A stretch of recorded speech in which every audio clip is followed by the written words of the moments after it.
Hello. In this video, we're going to see how simple it is to register. At the sign-in page, you have buttons here. We'll hit the Register button.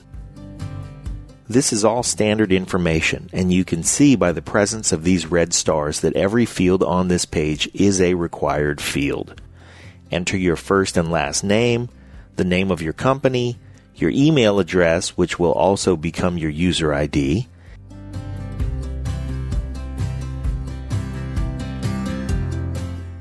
and a password of your choosing, which of course you have to verify by entering it twice. Now you can choose a security question from this drop-down menu. I'm going to choose my childhood best friend and enter the answer. Just like my password, I have to enter it twice for verification. Make sure you choose something you're going to remember. And I'm going to submit my registration. Once I've done that, I must agree to the terms of use and privacy policy, and I acknowledge by hitting I agree. Now agreeing brings me to my profile page, where I can change my password, and I can change my security question as well. So if you ever have to do either of those steps, your profile page is the place.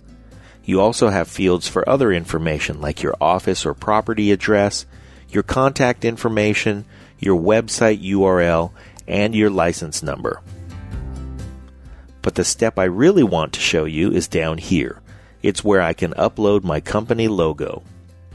Now once you do this, you can create a lot of different documents, marketing materials, letterhead, and all of it with your logo that you keep stored on your profile.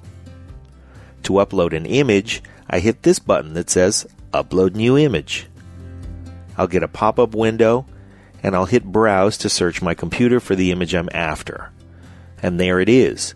So I'll choose it and hit the Upload button. I'll see it so I can confirm that it's the image that I want and that I've chosen one in a high resolution so it'll look great when I print it. You see, I have the option to rotate it or to cancel, but I like it just like it is, so I'll hit Save. And now it's in my image collection for whenever I need to pull it into a document.